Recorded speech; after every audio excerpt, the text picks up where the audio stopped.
Situasi di sekitar Makobrimob di Jalan Keramat Kuitang Senen, Jakarta Pusat hari Minggu pagi ini sudah tampak sepi dari masa pendemo. Tidak ada aktivitas apapun.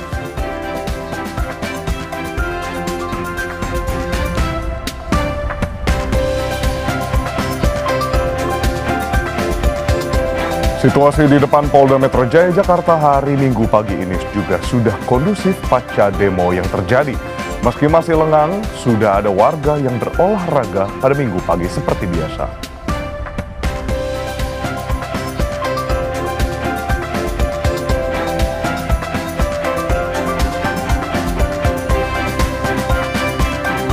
(16) Ketua Umum Ormas Islam bertemu Presiden Prabowo di Hambalang, Bogor membahas soal situasi demo yang terjadi dan mengimbau agar penyampaian aspirasi yang terjadi tidak menimbulkan kekerasan dan anarkistis.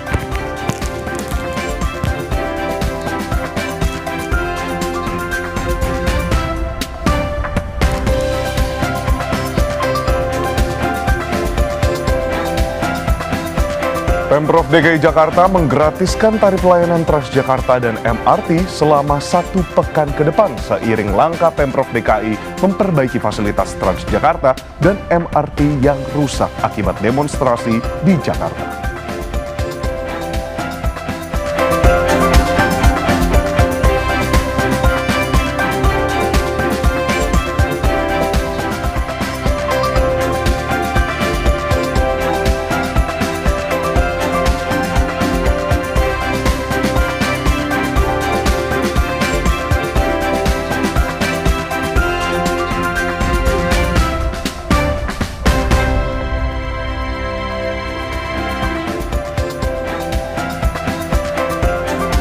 Selamat pagi saudara, sudah hari Minggu, artinya Sapa Indonesia Akhir Pekan juga kembali hadir hari ini tanggal 31 Agustus 2025 bersama saya Putri Oktaviani. Dan saya Edwin Chan. Nah Okta, pada pagi hari ini, di akhir bulan ini, tentunya kita pasti ingin melihat seminggu terakhir memang terjadi rentetan unjuk rasa. Mulai dari Senin tanggal 25, 28, dilanjutkan 29, bahkan hingga kemarin. Kita laporkan di Kompas TV juga memang situasinya beragam ya, dinamis sekali seperti itu. Dan memang tak luput dari yang memang disampaikan oleh Gubernur Jakarta Pramono Anung, terdapat beberapa fasilitas yang memang rusak. Betul. Dan akhirnya imbasnya, solusinya dari pemerintah adalah akhirnya menggratiskan tarif Transjakarta dan juga MRT selama sepekan ke depan atau 8 hari kalau dimulai dari kemarin. Oh ya betul, nah ini tentunya di akhir bulan artinya kita juga berharap bahwa situasi seperti ini juga berakhir ya itu, karena ini juga yang dikhawatirkan ini akan bisa merembet juga gitu. Makanya kita berharap bahwa situasinya bisa semakin kondusif. Semoga Anda pun saudara juga yang akan beraktivitas nih harus bisa jaga-jaga diri juga gitu kan, jangan tersulut ada provokasi dan lain sebagainya. Semoga kita harapkan segera berakhirlah situasi seperti ini ya, jadi kita bisa beraktivitas normal kembali. Betul. Nah tentunya pasti yang tidak boleh luput dari fokus adalah bagaimana unjuk rasa ini ditujukan kepada Dewan Perwakilan Rakyat. Memang masyarakat masih menunggu respons resmi dan juga pastinya tindakan aksi nyata implementasi dari unjuk rasa yang mungkin nantinya dialog. Sebagaimana kemarin juga sempat berbincang dengan beberapa tokoh, kalau mereka menyatakan itu bukan hanya dialog tapi juga harus ada aksi dari dialog tersebut. Dan pastinya tentu di Kompas TV saudara juga akan terus mengabarkan seperti apa situasinya ya. Jadi jangan, tentu kita akan memberikan informasi yang sudah kredibel lah ya gitu, dan juga sudah terkonfirmasi gitu, sehingga informasinya juga lebih benar dibandingkan dengan kita cari-cari yang nggak jelas, live nggak jelas gitu ya. Nah, saudara, kita ke informasi pertama di Sapa Indonesia Akhir Pekan, ada informasi soal situasi di depan Polda Metro Jaya Jakarta pagi hari ini sudah kondusif pasca demo yang terjadi. Suasana di depan Polda Metro Jaya di Jalan Sudirman nampak lengang saudara. Tidak banyak kendaraan yang melintas. Ada pula warga yang nampak berolahraga pagi di sekitar Polda Metro Jaya.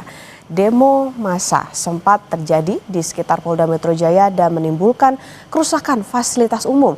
Pejabat negara hingga tokoh masyarakat terus mengimbau agar tidak ada kekerasan dan anarkisme dalam berunjuk rasa.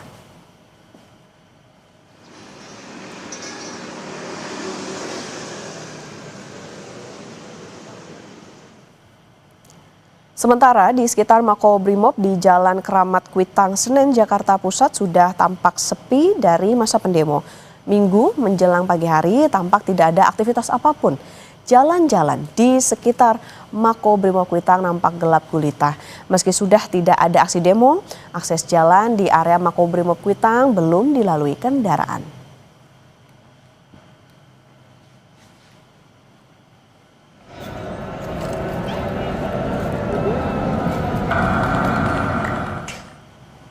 Saudara, sejumlah massa mendatangi rumah Menteri Keuangan Sri Mulyani di Tangerang Selatan, Banten.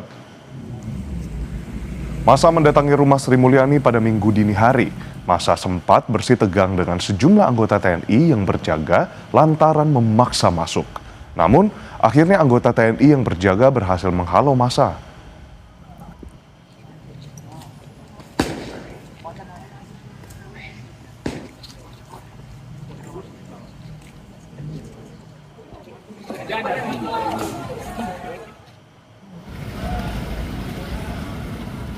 Sementara itu, rumah anggota DPR RI dari fraksi PAN, Eko Hendro Purnomo atau Eko Patrio, juga didatangi oleh massa, saudara. Massa mendatangi rumah Eko Patrio di Kuningan, Jakarta pada Sabtu malam. Massa memaksa masuk ke rumah politisi Partai Amanat Nasional tersebut. Anggota TNI dan petugas keamanan kompleks mencoba mengamankan situasi.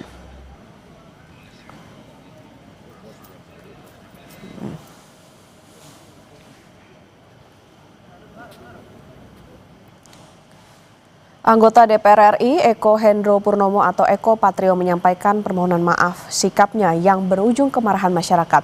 Eko berjanji akan berhati-hati dalam bersikap dan menjalankan amanah sebagai wakil rakyat. Dengan penuh kerendahan hati, saya Eko Patrio menyampaikan permohonan maaf yang sedalam-dalamnya kepada masyarakat atas keresahan yang timbul. Tidak sedikit pun terbesit niat dari saya untuk memperkeruh keadaan. Tentunya ke depan saya akan lebih berhati-hati dalam bersikap dan juga menyampaikan pendapat. Saya berkomitmen untuk sungguh-sungguh menjalankan peran saya sebagai wakil rakyat. Saudara, massa mendatangi rumah anggota DPR RI fraksi PAN, Uya Kuya pada Sabtu malam.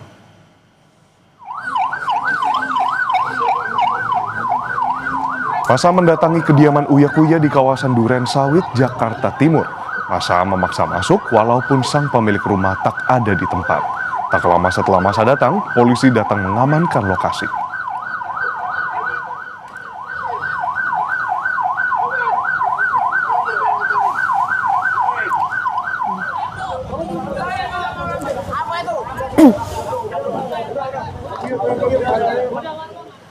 Anggota DPR RI dari Partai Nasdem, Nafa Urbah, menyampaikan permohonan maaf atas perkataan dan sikapnya yang berujung kemarahan masyarakat.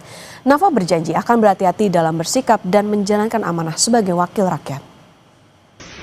Assalamualaikum warahmatullahi wabarakatuh. Salam sejahtera. Selamat malam.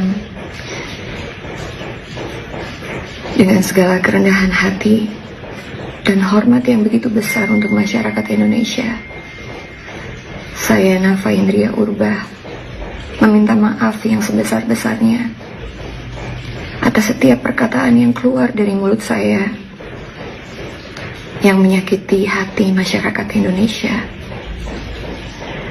Kiranya ada pintu maaf yang besar untuk saya dimaafkan. Sekali lagi, saya mohon maaf sebesar-besarnya kepada masyarakat Indonesia. Wassalamualaikum warahmatullahi wabarakatuh. Pasca aksi massa yang mendatangi rumah Ahmad Saroni, Wali Kota Jakarta Utara meminta masyarakat untuk tetap menjaga kondisi supaya kondusif. Sementara itu, Pemprov Jakarta mengimbau warga untuk saling jaga wilayahnya.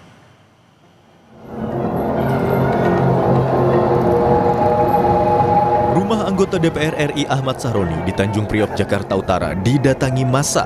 Massa awalnya berkumpul di depan rumah Saroni, kemudian memaksa masuk. Saat insiden terjadi, Ahmad Saroni dan keluarga tidak berada di dalam rumah. Staf khusus Gubernur Jakarta, Ciko Hakim, mengimbau warga Jakarta untuk tidak berlaku anarkistis dalam menyampaikan aspirasinya. Ciko juga meminta warga Jakarta saling menjaga wilayahnya dari tindakan anarkistis. Namun harapannya tentu masyarakat Jakarta dan juga warga yang berada di Jakarta kita saling menjaga, karena kota ini adalah kota milik bersama.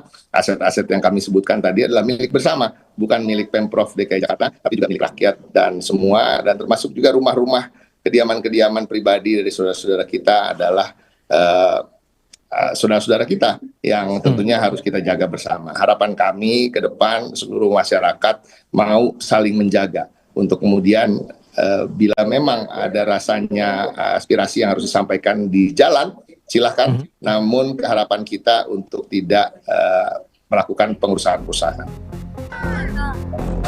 Pasca kejadian, Wali Kota Jakarta Utara Hendra Hidayat mendatangi rumah Ahmad Sahroni. Wali Kota Jakarta Utara berharap masyarakat tetap tenang dan menjaga kondusivitas. Hendra juga meminta agar peristiwa serupa tak terjadi. Kita tidak mengharapkan ini terjadi.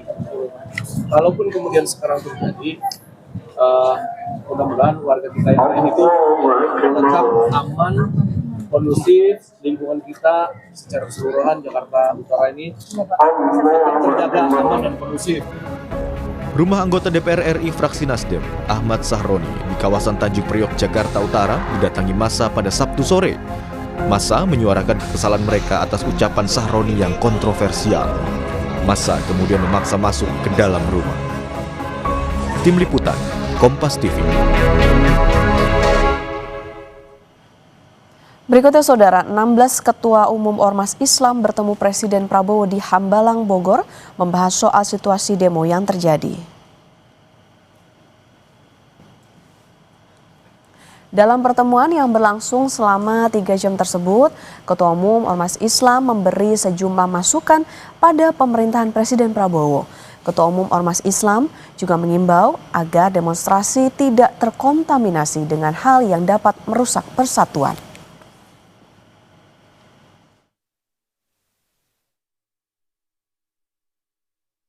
Kami memahami demokrasi dan aspirasi, tetapi hendaknya dan kami yakin seluruh rakyat Indonesia dapat memanfaatkan demokrasi itu dengan penuh pertanggungjawaban, keadaban, dan mewaspadai tidak terkontaminasi oleh hal-hal yang membawa pada kekerasan dan perbuatan-perbuatan yang meruntuhkan keutuhan dan kesatuan bangsa.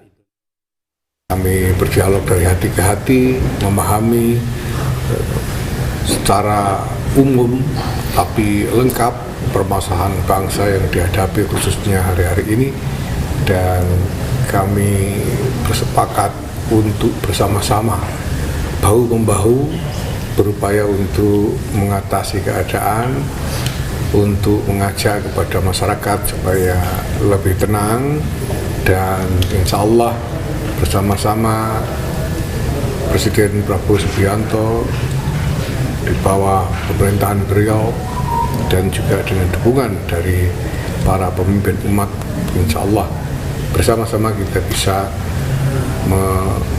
mengatasi apapun tantangan yang kita hadapi. Kapolri Jenderal Listio Sigit Prabowo membuka peluang anggota BRIMOB penabrak Afan Kurniawan diproses pidana. Kapolri telah memerintahkan Kadif Propam untuk proses penanganan perkara 7 BRIMOB dikebut secara maraton agar hasil dari penanganan tersebut segera disampaikan ke masyarakat. Selain sanksi kode etik, Kapolri juga membuka peluang jika 7 BRIMOB tersebut disanksi secara pidana. Sebelumnya, 7 BRIMOB dipatsuskan usai rantis yang dikendarainya menabrak pengemudi ojol hingga tewas.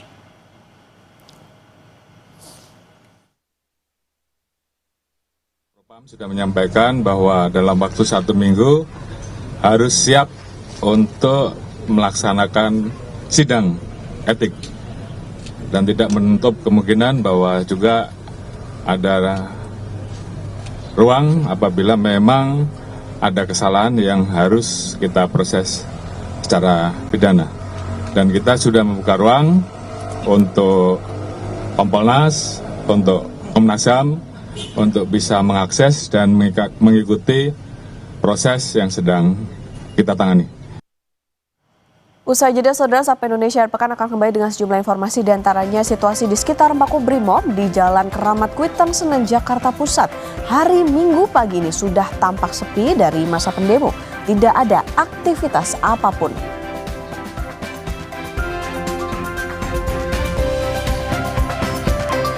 Situasi di depan Polda Metro Jaya Jakarta hari Minggu pagi ini, saudara, juga sudah kondusif pasca demo yang terjadi. Meski masih lengang, sudah ada warga yang berolahraga Minggu pagi seperti biasa. Informasi terkini yang kami hadirkan usai jeda.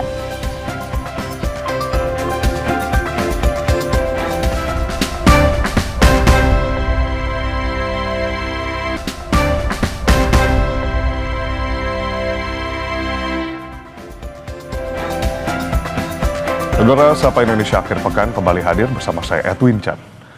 Situasi di depan Polda Metro Jaya Jakarta pada hari Minggu pagi ini sudah kondusif, saudara, pasca demo yang terjadi beberapa hari lalu. Suasana di depan Polda Metro Jaya di Jalan Sudirman nampak lengang, tidak banyak kendaraan yang melintas, dan ada pula warga yang nampak berolahraga pagi di sekitar Polda Metro Jaya. Demo massa sempat terjadi di sekitar Polda Metro Jaya dan menimbulkan kerusakan fasilitas umum. Pejabat negara hingga tokoh masyarakat terus mengimbau agar tidak ada kekerasan dan anarkisme dalam berunjuk rasa.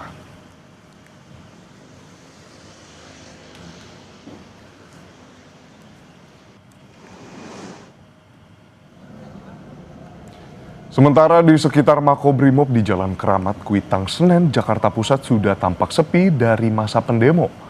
Minggu menjelang pagi hari, tampak tidak ada aktivitas apapun. Jalan-jalan di sekitar Makobrimob Kuitang nampak gelap gulita. Meski sudah tidak ada aksi demo, akses jalan di area Makobrimob Kuitang belum dilalui kendaraan.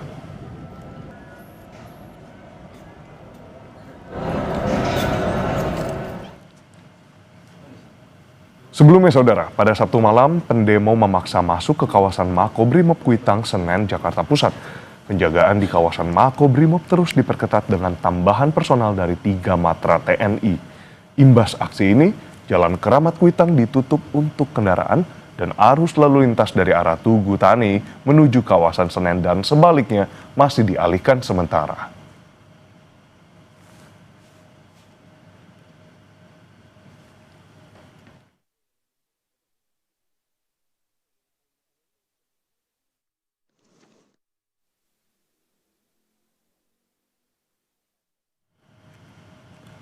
Dan untuk mengetahui informasi terkini di sekitar Polda Metro Jaya, saudara, kita sapa jurnalis Kompas TV Jihan Jufri dan juru kamera Adini Anissa. Selamat pagi, Jihan. Pasca demo, lantas boleh dijelaskan bagaimana situasi pagi ini di sekitar Polda Metro Jaya?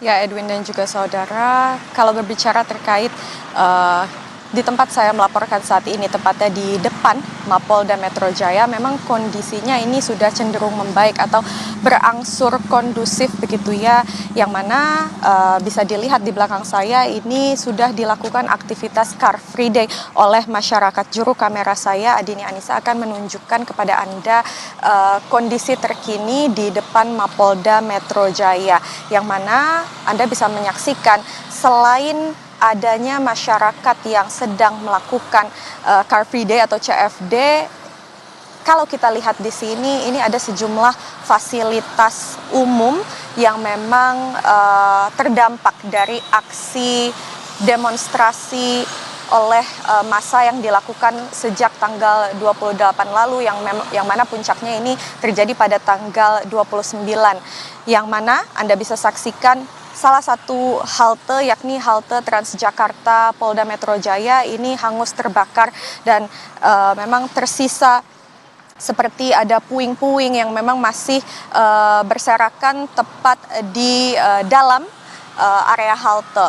Selain di area halte, memang terdapat sejumlah fasilitas, yakni fasilitas di area Polda atau di dinding Mapolda Metro Jaya. Ini terlihat juga dilakukan vandalisme ataupun adanya coret-coretan yang masih tertinggal. Namun kami bisa saksikan di sini sudah dilakukan pengecatan terhadap sejumlah bangunan ataupun dinding di Polda Metro Jaya, dan ada juga petugas kebersihan yang kemudian sedang membersihkan area sekitaran Jalan Sudirman.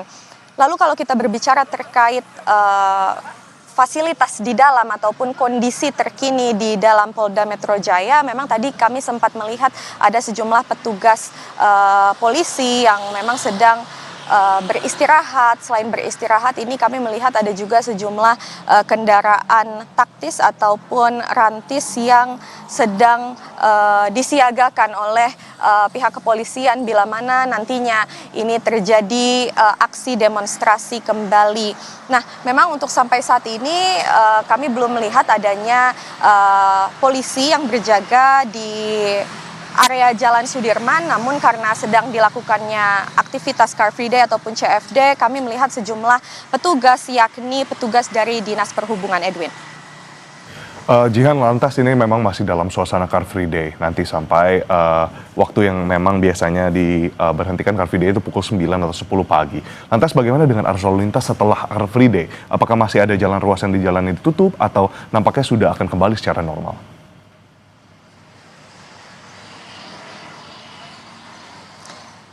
Ya, Edwin dan juga saudara, kalau kita berbicara terkait arus lalu lintas di tempat saya melaporkan saat ini, memang karena ada aktivitas Car Free Day di Jalan Sudirman, pastinya memang di Jalan Sudirman ini dilakukan penutupan ruas jalan. Namun nantinya memang nanti kondisi jalanan akan dibuka kembali, melihat kondisi dan situasi terkini di Jalan Sudirman. Tadi kami juga sempat menuju ke sini melalui jalan depan Dewan Perwakilan Rakyat atau gedung DPR. Kami melihat memang kondisi jalanan masih ditutup karena memang masih ada sejumlah massa ataupun massa aksi yang beristirahat dan juga masih berada di area depan gedung DPR. Sementara itu, Edwin. Baik, Jihan, ini terkait dengan fasilitas publik yang tadi sempat disebutkan, halte rusak. Nah, bagaimana dengan hilir mudik dan juga aktivitas dari transportasi umum Transjakarta yang lewat? Tadi dari pantauan Anda, apakah ada Transjakarta yang lewat di jalur yang Anda sedang berdiri sekarang melaporkan?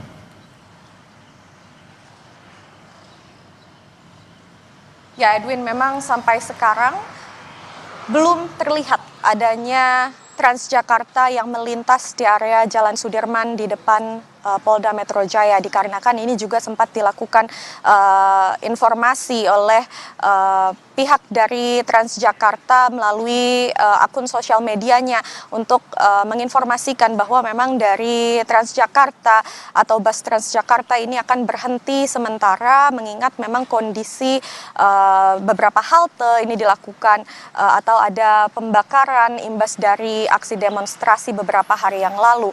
Namun memang kami nantikan akan seperti apa, akankah kemudian dari pihak Transjakarta ini kemudian melakukan revitalisasi terhadap halte dan juga pengoperasian dari bis-bis Transjakarta ini masih kami pantau informasinya, Edwin. Dari Pemprov Jakarta maupun dari pihak penyelenggara transportasi umum menyediakan solusi alternatif bagi masyarakat yang ingin tetap bermobilisasi dengan transportasi umum, utamanya Transjakarta pada koridor atau rute yang di tempat Anda melaporkan sekarang, Jihan.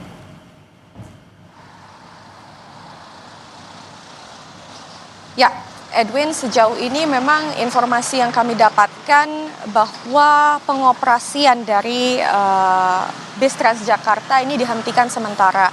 Sementara itu memang dari Pemprov DKI ini juga menghimbau dari masyarakat untuk kemudian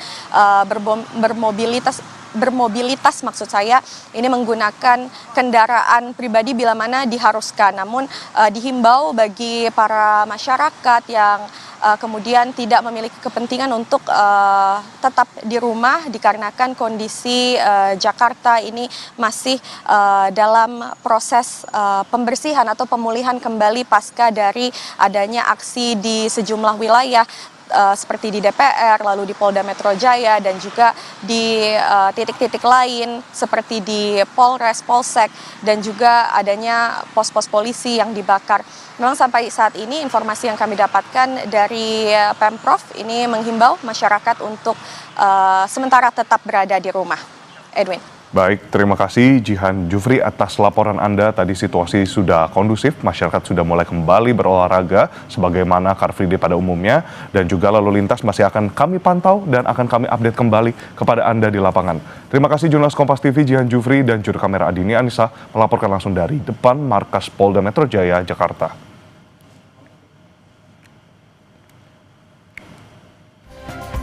Saudara Gubernur Jawa Timur Hovifah Indar Parawansa menemui massa demonstran di depan gedung Gerahadi, Surabaya, Jawa Timur.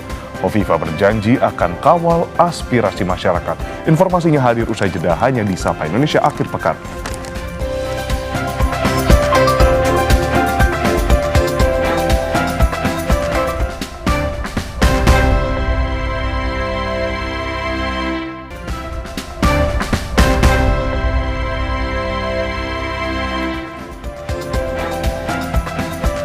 Kembali di Sapa Indonesia Akhir Pekan, Saudara, sejumlah massa dari berbagai elemen masyarakat memblokade jalur utama Pantura, Kabupaten Cirebon, Jawa Barat. Mereka berorasi menuntut keadilan atas meninggalnya pengemudi ojek online Afan Kurniawan karena ditabrak kendaraan taktis Brimob. Masyarakat dari berbagai elemen ini berkumpul di Simpang Terusmi, Weru, Kabupaten Cirebon. Berkumpulnya massa menutup jalur nasional dari arah Jawa Barat ke Jawa Tengah maupun sebaliknya. Mereka berorasi menuntut keadilan atas meninggalnya Afan Kurniawan, pengemudi ojol yang ditabrak mobil rantis Brimob, dan juga mendesak reformasi polisi agar peristiwa serupa tak terulang.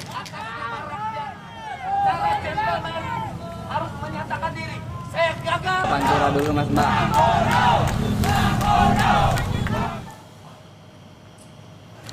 Aksi demonstrasi kemudian berlanjut ke kantor DPRD Kabupaten Cirebon. Massa merangsek masuk ke gedung DPRD Cirebon yang tanpa penjagaan di gerbang. Massa juga merusak sejumlah ruangan di gedung DPRD Kabupaten Cirebon.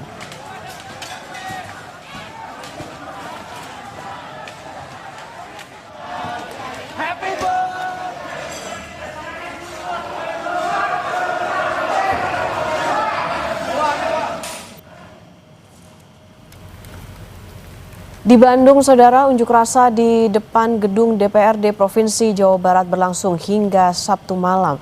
Meski hujan, pengunjuk rasa bertahan di depan gedung DPRD.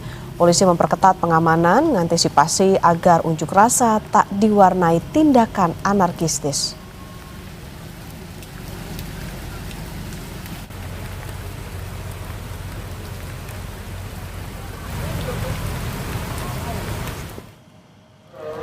Aksi unjuk rasa di Kediri, Jawa Timur berujung ricuh dan membuat kantor DPRD kota terbakar. Sejumlah polisi berupaya menenangkan pendemo, namun tak diindahkan pengunjuk rasa.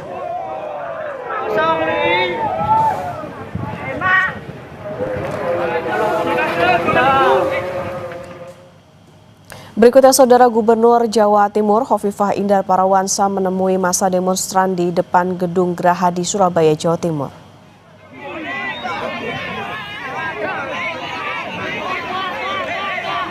Dalam pertemuan itu, Hovifah bilang akan berkoordinasi dengan polisi terkait pembebasan massa aksi yang ditahan. Hovifah berjanji akan kawal aspirasi masyarakat.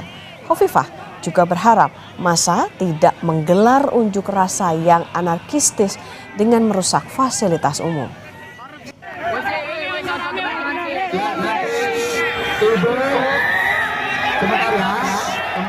Tadi saya bertelepon kepada Pak Kapolda karena tadi siang sudah ada 2 yang dibebaskan. Jadi kita akan koordinasi ke Poltabes ya malam ini. Ya. Tentu harapannya kalau sudah selesai tercapai, saya rasa mereka warga Jawa Timur yang baik yang saya bersama di pemerintahan 5 tahun ini guyup rukun, mereka kerja keras. luar biasa. Jadi ya, Artinya coba Ibu jadi jaminan untuk membebaskan mereka, Bu ya? Sementara itu di Mataram, NTB, situasi di gedung DPRD Provinsi Nusa Tenggara Barat pasca unjuk rasa tolak tunjangan DPR mulai kondusif. Ketua DPRD NTB memastikan seluruh anggota dewan akan tetap bekerja dengan membangun tenda di areal DPRD NTB. Mereka juga mencari solusi meredam emosi massa. Gedung DPRD NTB kini dijaga anggota TNI.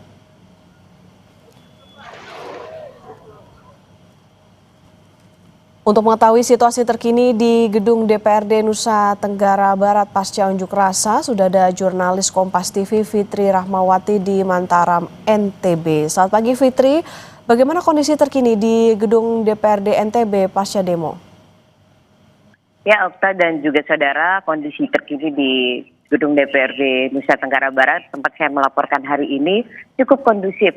Ada sejumlah aparat TNI berjaga di lokasi tempat saya melaporkan ini dan juga aparat kepolisian juga melakukan penjagaan serta sudah ada tim Inafis yang datang ke gedung DPRD Nusa Tenggara Barat ini untuk melakukan pengecekan terhadap kerusakan yang terjadi di gedung DPRD NTB. Dan memang kejadian kemarin telah menyebabkan beberapa kerusakan dokumen dan fasilitas yang ada di gedung DPRD Nusa Tenggara Barat ini. Namun Okta, dapat saya jelaskan kepada Anda dan juga saudara bahwa semalam Forkopimda Gubernur Nusa Tenggara Barat lalu Muhammad Iqbal dan juga Ketua DPRD NTB Bayi Ispi Rupaida sudah melakukan pertemuan dengan tokoh agama, tokoh masyarakat dan tokoh adat untuk meredam emosi warga yang kemungkinan pada Senin besok akan melakukan aksi mereka kembali. Namun hari ini, di hari Minggu ini, di akhir pekan ini, masyarakat menjalankan aktivitas dengan seperti biasanya. Car Free Day berjalan dengan baik dan juga aparat kepolisian serta TNI menjaga gedung DPRD Nusa Tenggara Barat ini agar tidak banyak warga yang berdatangan ke sini untuk melihat kondisi gedung DPRD Nusa Tenggara Barat yang usianya sudah 25 tahun bangunan ini berdiri dan sekarang memang sudah mengalami kerusakan. Okta.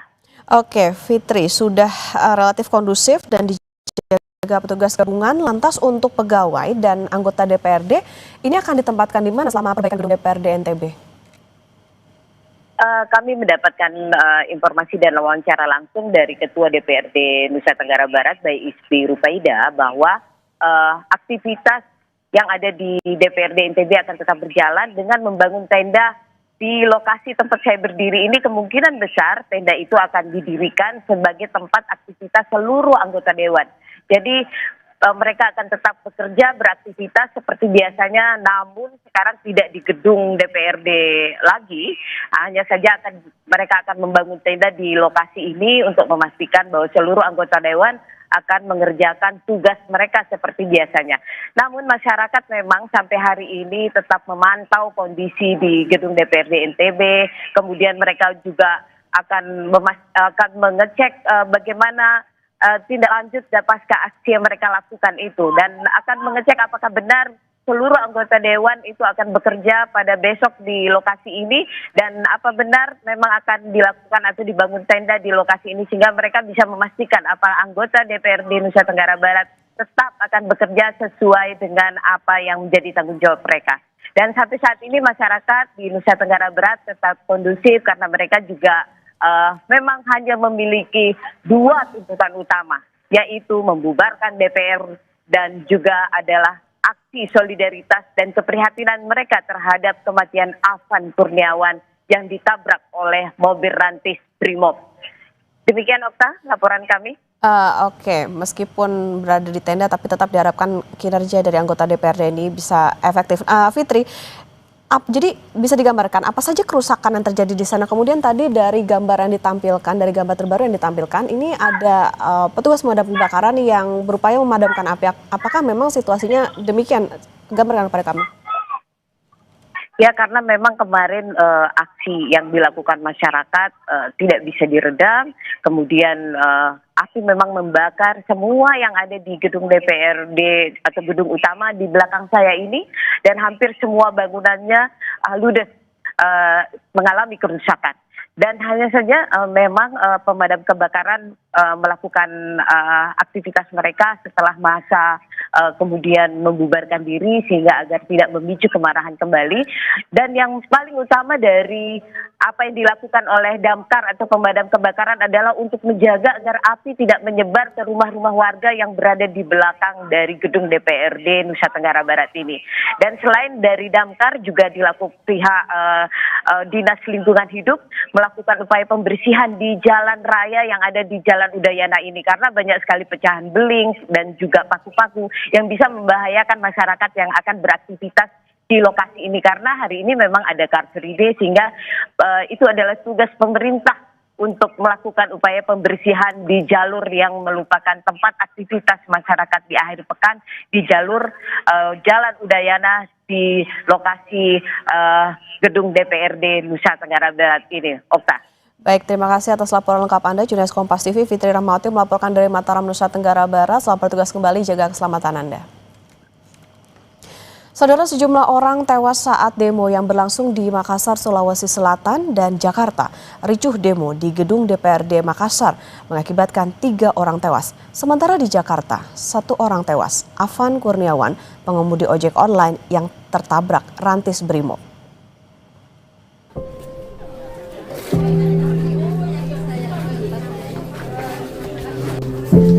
Duka menyelimuti keluarga Akbar Basri, fotografer Humas DPRD Kota Makassar yang menjadi salah satu korban tewas akibat ricuh demo di kantor DPRD Kota Makassar Jumat malam.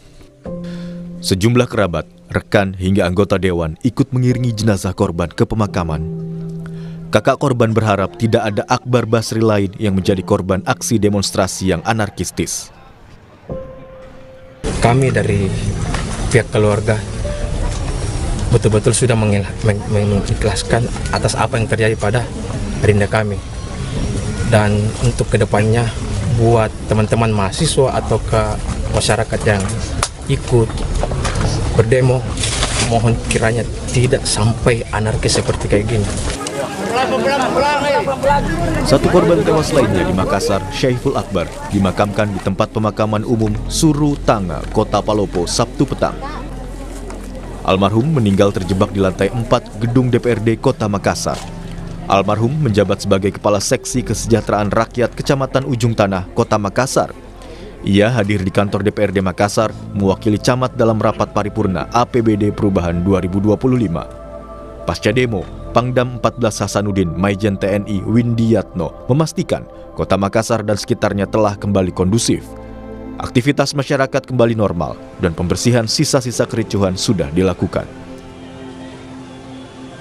Pada sampai saat ini masyarakat Sulawesi Selatan khususnya di Kota Makassar sudah kondusif, sudah berjalan sebagaimana mestinya sesuai dengan kehidupan kita sehari-hari. Dan kemudian untuk puing-puing yang ada di kota DPRD, provinsi maupun yang di kota, kita berkooperasi dengan instansi yang lain melaksanakan pembersihan.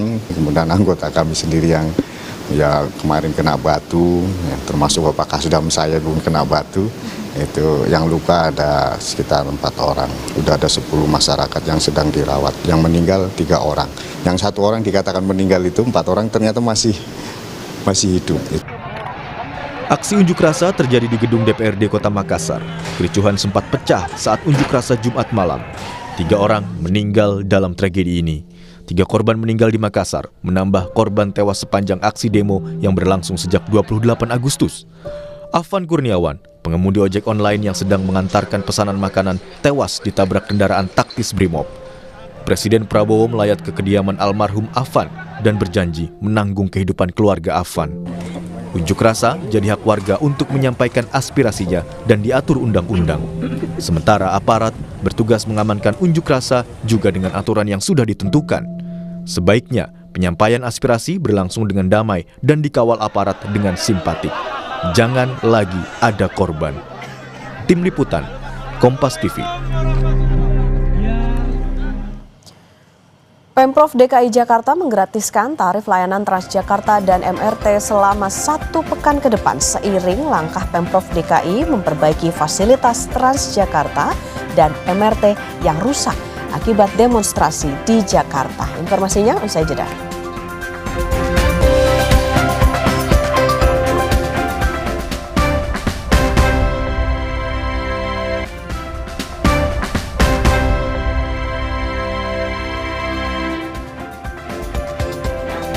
Saudara, terima kasih Anda masih bersama kami di Sapa Indonesia Akhir Pekan. Pemprov Jakarta menggratiskan tarif layanan Transjakarta dan MRT selama 1 pekan selama pemulihan halte yang rusak akibat aksi unjuk rasa. Layanan transportasi gratis Transjakarta dan MRT mulai berlaku pada hari Sabtu 30 Agustus. Hal ini agar masyarakat tetap dapat menggunakan angkutan umum meski sejumlah halte dan stasiun dalam proses perbaikan. PT Transportasi Jakarta secara bertahap memulihkan operasional layanannya setelah sebelumnya sempat terhenti akibat unjuk rasa. Pemulihan diprioritaskan di rute-rute utama yang memiliki kepadatan penumpang tinggi. Ini sampai dengan 1 minggu ke depan, Pemprov DKI Jakarta akan menggratiskan atau 0% karena memang banyak sistem kita yang rusak, yang terbakar kemarin, pasti kan nggak bisa di-tap. Untuk itu maka segera akan kami lakukan perbaikan, mudah-mudahan dalam 1 minggu ke depan sistemnya sudah bisa normal. Tetapi apapun yang terjadi di lapangan, inilah konsekuensi yang harus kita perbaiki, kita jalanin bersama-sama. MRT Jakarta sudah membuka layanan operasi pasca demo. Namun untuk sementara MRT Jakarta hanya melayani rute Lebak Bulus hingga Blok M. Tidak berhenti di stasiun Istora Mandiri Senayan karena stasiun ini terdampak. Dari 13 stasiun, hanya stasiun Istora Mandiri yang rusak. MRT juga masih menghitung total kerugian fasilitas yang rusak. Di antaranya 5 pintu masuk stasiun dan 1 vending machine. Dengan catatan kita akan skip station atau kita tidak berhenti pada stasiun Istora Mandiri. Ya memang dari pemeriksaan tim di lapangan yang terdampak dari 13 stasiun kita itu hanya 1 sebetulnya yang terpusat di sekitar aksi massa kemarin malam, yaitu stasiun Istora Mandiri ini. Dan kerusakan major pada entrance stasiun, baik itu kaca yang pecah, vandalisme dan baik vandalisme juga ada di dalam stasiunnya dan juga ada penjarahan pada vending machine. Seperti itu, memang tidak semua, dan juga ada pengerusakan pada fasilitas CCTV. Kita beralih ke informasi lain, Saudara. Liugong Machinery Indonesia menggelar Customer Day pada 28 dan 29 Agustus di Liugong After Sales Cakung, Jakarta Timur. Tak hanya menampilkan teknologi terbaru, acara ini juga menjadi momentum peresmian perusahaan pembiayaan untuk mendukung industri konstruksi dan pertambangan. Indonesia menggelar Customer Day pada 28 dan 29 Agustus di Liugong After Sales Cakung, Jakarta Timur. Acara ini menampilkan lini produk yang mendukung berbagai industri seperti pertanian, perhutanan, konstruksi, hingga pertambangan. Perusahaan asal Tiongkok ini juga memamerkan teknologi alat berat elektrik yang lebih ramah lingkungan dan mendukung aktivitas bisnis berkelanjutan. Every year we organize this kind of Customer Day to show what's the improvement of Liugong products, and at the same time we would like to the customer come to here to know what's the new technology, new products, satisfy the customer, provide the full total solutions to the customer is our target, and also this is our culture. Salah satu agenda utama pada acara ini adalah kompetisi mekanik bertajuk Technical Skill Competition yang melibatkan para teknisi alat berat dari mitra perusahaan. Ajang ini menjadi sarana untuk meningkatkan keterampilan teknis sekaligus seleksi perwakilan Indonesia dalam kompetisi global yang akan berlangsung di Thailand pada Oktober mendatang. Tujuan dari program ini adalah untuk mendorong motivasi bagi seluruh mekanik yang dimiliki oleh Liugong sendiri dan juga seluruh distributor kami, termasuk customer, untuk mengasah seberapa baik kemampuan yang mereka miliki dalam menyelesaikan satu masalah yang terjadi di unit itu sendiri. Dalam kesempatan yang sama, produsen alat berat ini juga meresmikan PT Liugong Finance Indonesia setelah mendapatkan izin usaha dari OJK pada 21 Juli lalu. Sejumlah kerjasama strategis juga diteken termasuk dengan institusi pendidikan untuk meningkatkan kapasitas sumber daya manusia di industri alat berat. Hingga kini, perusahaan alat berat asal Tiongkok ini telah mempekerjakan lebih dari 2.000 orang di Indonesia dan terus memperkuat investasi di sektor alat berat sekaligus sekaligus menegaskan komitmennya untuk mengembangkan teknologi yang inovatif dan ramah lingkungan. Kedepan, perusahaan multinasional asal Tiongkok ini menargetkan pembangunan fasilitas produksi di tanah air. Tim Liputan, Kompas TV. Saudara, usai jeda kami ajak Anda untuk melihat salah satu sanggar musik yang mengajak kreativitas anak-anak untuk bermain biola dan banyak instrumen lainnya. Hadir usai jeda.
Selamat pagi saudara, kembali lagi di Sapa Indonesia Akhir Pekan. Boleh beri tepuk tangan meriah tadi? Wah, penampilannya luar biasa, Mojang Priangan ya.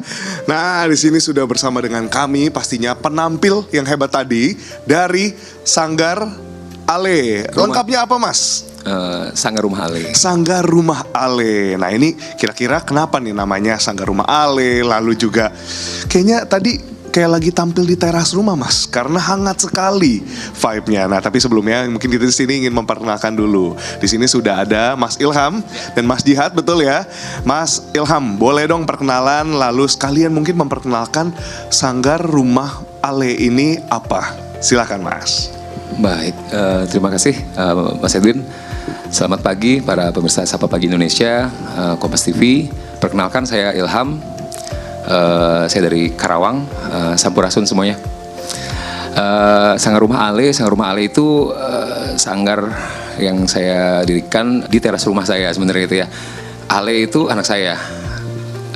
Ale anak saya nanti juga dia akan tampil di segmen berikutnya. Kita ada di kota Karawang, dekat di sekitar kota Karawang. Sanggarnya ada di perumahan saya ya, dan kita berlatih di depan sekitar perumahan saya. Oke, jadi memang terinspirasi dari hal yang paling dekat, yakni keluarga sendiri. Ya, keluarga. Oke, dan itu yang jadi harapan mungkin ya, nanti kita akan ngobrol. Sekarang di sini sudah bersama dengan kita ada Mas Jihad di sini. Mas Jihad merupakan salah satu murid dari Mas Ilham, betul? Iya, betul. Oke, Mas Jihad, boleh diceritain gak sih tadi penampilan tadi lengkap vokal digabung dengan cello, tadi kita lihat ada biola, juga ada di sana ada instrumen lainnya. Itu persiapannya berapa lama, Mas Jihad? Lalu prosesnya seperti apa? Apa yang paling menarik? Oke, sebenarnya untuk berapa lamanya memang proses gak lama ya. Ada beberapa hal yang harus diperhatiin juga. Cuma alhamdulillahnya teman-teman juga sportif, jadi ngedukung kita buat berproses gitu. Yang paling menantang dari prosesnya semua untuk gabung band gini mungkin kan jadi konsepnya band gitu ya. Yang paling menantang tuh kita tempurnya sama waktu, Mas. Jadi misalnya pemain gitarnya bentrok lagi ada apa gitu, terus pemain biolanya saya sendiri lagi ada apa gitu. Itu sebenarnya yang paling menantang. Tapi mau tahu dong, dari Mas Jihad sendiri emang latihan sama Mas Ilham udah berapa lama nih? Dan udah pernah main di mana aja? Sebenarnya lumayan lama ya Mas ya kalau misalnya latihan sama PM, karena emang kita ketemu juga kayaknya kurang lebih 10 tahun kayaknya gitu, jadi lumayan lama. Terus untuk event biasanya emang Pak Ilham yang paling sering ngajak event, biasanya ngisi-ngisi acara di mall atau kafe-kafe tempat kopi gitu. Mas Ilham berarti kalau lihat 10 tahun ini progresnya luar biasa, gimana Mas? Lihat ya, maksudnya ini nggak cuma buat Mas Jihad tapi buat teman-teman yang lain yang ada di rumah Sanggar Rumah Ale. Ya, lihat dia tuh masih segini gitu. Terus dia tumbuh terus ketemu gitu. Jadi sekarang yang tadinya student murid ya, sekarang udah jadi fasilitator, udah nemenin saya ngajar sekarang gitu. Sambil aktivitas dia sekarang kuliah, dia sekarang nemenin saya untuk ngajar junior-juniornya seperti itu. Wah, jadi memang jadi warisan generasional ya. Wah, keren banget. Nah, di sini kita dengar-dengar kalau di Sanggar Rumah Ale ini punya 3 tahapan, 3 level gitu ya. Kalau kita bilang level kesulitan. Nah, di sini mungkin Mas Jihad mau kasih unjuk atau mungkin mau menjelaskan nih level-levelnya ada apa saja. Dan mungkin kalau dari biola nih, mungkin Mas Jihad mau kasih lihat nih kayak latihannya kira-kira apa saja. Pertama pemula, kedua intermediate, lalu advance. Cuma karena main biola ini kan semudah membalikan telapak tangan gajah ya. Susah. Iya, susah. Gajahnya diangkatnya agak ribet ya. Betul, jadi emang susah banget. Jadi memang butuh konsistensi aja gitu. Sekalian Mas Ilham ngetes muridnya yang sudah bertahun-tahun ini. Bisa dikasih lihat gak nih kira-kira misalkan kayak basicnya untuk level pemula ya berarti ya. Pemula tuh seperti apa? Biasa apa latihan notasi saja gitu. Mungkin boleh dikasih lihat ke saudara semua di rumah. Saat masih open string.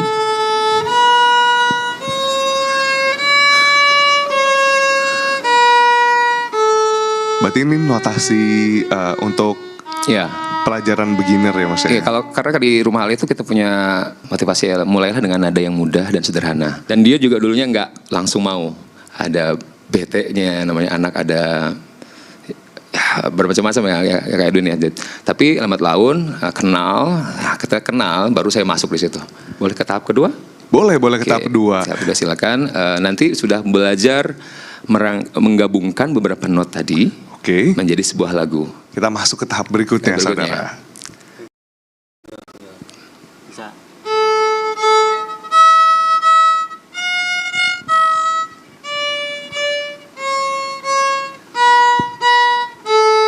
Yes. Wah, oke. Langsung boleh lihat gak nih kita ke yang tahap terakhir?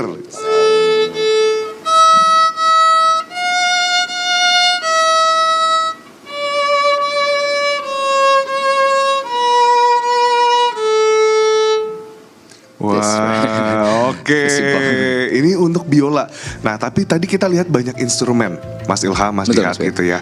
Nah, untuk pemahaman anak-anak ini bisa pilih instrumen itu berdasarkan kemauan mereka. Lalu juga apakah ini semua Mas Ilham yang ajarkan atau sebenarnya rame-rame tadi mungkin Mas Ilham lebih kepada biola atau bagaimana, Mas? Kalau tadi yang ada di Rumah Ale ada beberapa instrumen. Memang kita mulainya dari biola Mas Edwin ya. Dari biola, lalu karena saya itu seorang guru juga di sekolah yang ada di Karawang ya. Dan saya dekat dengan anak-anak SD ya. Jadi kalau saya lihat anatomi anak kecil itu kan masih kecil ya. Terus saya ada yang pengen les gitar, cuman gitar perlu waktu dan senar yang banyak, 6 gitu ya. Saya ingin mau mengajak dia langsung masuk ke kenal dengan nada ya. Akhirnya kenapa nggak ukulele nih gitu kan. Akhirnya saya coba ukulele. Nah abis biola banyak ukulele gitu. Ada beberapa, makanya nanti ada di segmen berikutnya ada adik yang bermain ukulele. Selain itu juga cello, saya juga untuk melengkapi sebuah chamber musik yang kita ada di situ, jadi kita tambah beberapa instrumennya. Dan selain biola, cello, ukulele, kita juga bareng ada teman-teman yang seperti Kak Jihad, ada Kak Adul tadi, ada Kak Isa yang untuk di percussion dan Adul untuk gitar. Nah Mas, tadi menarik, banyak sekali orang-orang yang udah Mas sebut, nama-namanya begitu akrab yang ada di ruangan ini juga bersama kita tadi tampil. Nah itu pengen tanya, siapa anggota dari Sanggar Rumah Ale? Tapi jangan dijawab dulu Mas Ilham, karena kita akan kembali usai jeda. Tetaplah bersama kami di Sapa Indonesia Akhir Pekan.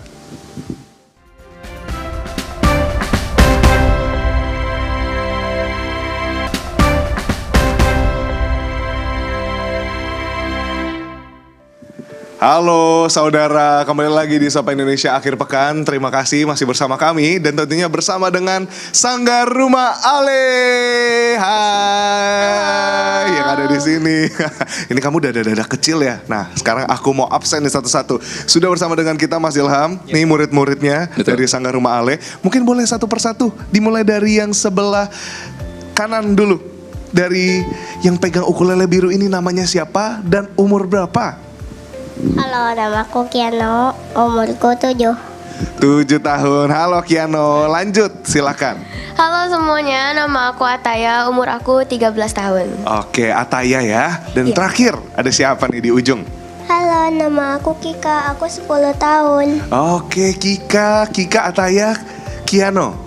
Oke, terima kasih Mas Utus sudah mau bergabung sama-sama kita semua. Nah, mau tanya dong nih, jadi murid-muridnya Coach Ilham sendiri ini sudah berapa lama? Dan ini pada satu sekolah gak sih? Kita nggak satu sekolah, kita beda-beda sekolah, macem-macem.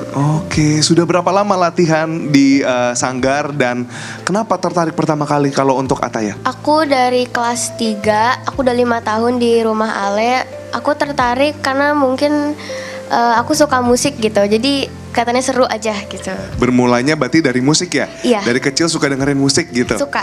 Oke, Kika dulu, coba Kika, udah berapa lama dan berarti beda-beda sekolahnya tadi. Nah ketemu teman-teman baru gimana kalau di Sanggar, seneng nggak?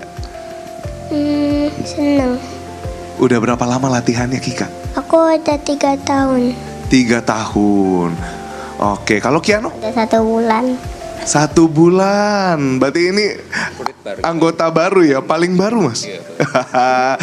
Oke, Kiano udah bisa lagu apa aja Kiano selama latihan 1 bulan? You Are My Sunshine sama apa ya? Bintang Kejora. Oke, boleh mungkin kita mau lihat You Are My Sunshine-nya dulu bareng-bareng sama Kak Ataya juga. You my sunshine, my only sunshine. You make me happy when skies are gray. You never know, dear, how much I love you. Please don't take my sunshine away. Boleh kita tepuk tangan bareng-bareng di sini buat Kiano sama buat Ataya. Nah, kalau Kika di sana di ujung, Kika sudah bisa lagu apa saja yang Kika paling ingat dan paling suka dari latihan di Sanggar? Aku paling suka lagunya Perpetual Motion. Perpetual Motion. Boleh gak dicontohin sedikit saja? Oke.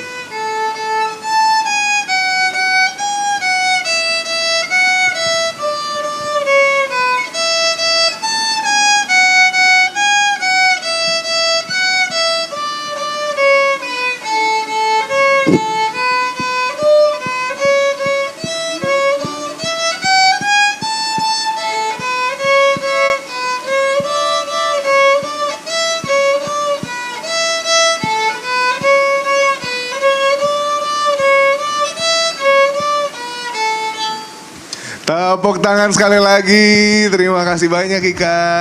Mas Ilham, Untuk teman-teman di sini akhirnya bisa punya instrumen ini masing-masing, itu atas pilihan mereka sendiri atau sebenarnya dari Mas Ilham ada kayak oh kita coba lihat dulu yuk kira-kira bagusnya di mana, atau setiap berapa ada periode waktunya untuk oh kita coba instrumen lain, terutama buat bagi teman-teman yang baru bergabung. Gimana Mas? Untuk di Rumah Ale biasanya ada yang datang untuk melihat trial class ya ibaratnya, dia nyoba gitu. Tapi kita punya instrumen yang untuk dicoba gitu. Jadi kadang sudah ada yang sudah memang ada pilihannya, Pak saya ingin belajar biola katanya, monggo. Tapi ada juga Pak, anak saya ingin belajar musik gitu. Tapi kalau seperti itu biasanya kayak saya kasih coba semua. Kayak seperti Aka ini, mamanya kan konsul, Pak anak saya suka musik tapi suka nyanyi. Berarti saya gabungin aja karena dia suka nyanyi. Jadi dia mungkin next Ed Sheeran ya, jadi dia main gitar sambil nyanyi seperti itu. Jadi dia kombinasi karena anatomi tangannya sesuai ya, jadi tidak terlalu susah untuk mulai sambil bernyanyi dan main ukulele. Jadi dia pilih ukulele, saya sarankan seperti itu. Wah oke. Nah kalau Ataya sendiri, Ataya pilih instrumen ini ukulele itu gimana prosesnya?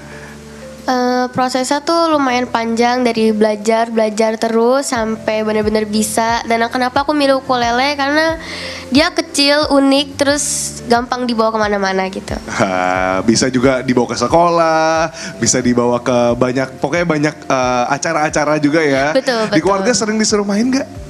Di sekolah, iya dulu sering. Kalau di keluarga disuruh kayak Ataya nyanyi gitu? Ya mungkin sering juga. Sering juga ya, jadi ya pasti kreativitasnya Ataya juga bisa ada di sana. Pertama kali ketemu sama Mas Ilham di sini gimana, Kika? Apakah Mas Ilhamnya galak gak? Atau gimana, Kika?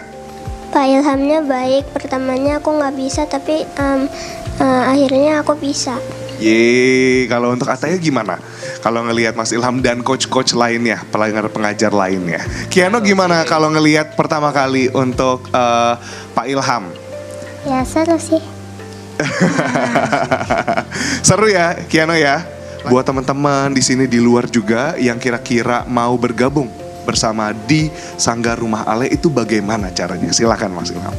Baik, terima kasih Mas Edwin. Untuk teman-teman yang mau gabung ke Sanggar Rumah Ale, bisa langsung hubungi nomor 083 824 338 583 atau di Instagram di Rumah Ale 13. Lokasinya ada di mana Mas? Lokasinya kalau Mas Edwin dari Jakarta, itu kita ada di kota Lumbung Padi dan Industri, Kota Karawang.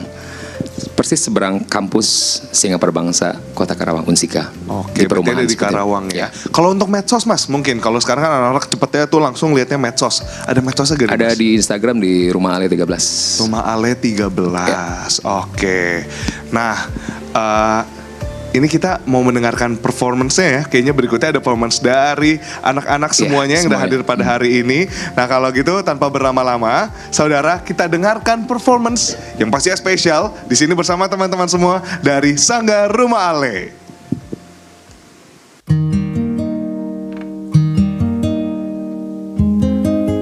What a wonderful world. What a wonderful world. What a wonderful world.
luar biasa ya, gemes-gemes banget. Sanggar Rumah Ale ya. Sanggar Rumah Ale. Biar anak-anaknya belajar musik dan mereka pastinya juga bisa mengasah kreativitas di sana, Okta. Oke, ini bisa jadi pilihan ya untuk orang tua yang mungkin bingung kegiatan untuk apa buat anaknya bisa belajar musik. Betul, dan tadi lagunya What a Wonderful World, dan itu harapannya buat kondisi Indonesia di akhir-akhir ini sampai ke depannya. Oke, nah itu tadi saudara sekaligus menutup jumpa kita di Sapa Indonesia Akhir Pekan. Saya Putri Oktaviani. Dan saya Edwin Chan, sampai jumpa di Sapa Indonesia Akhir Pekan berikutnya.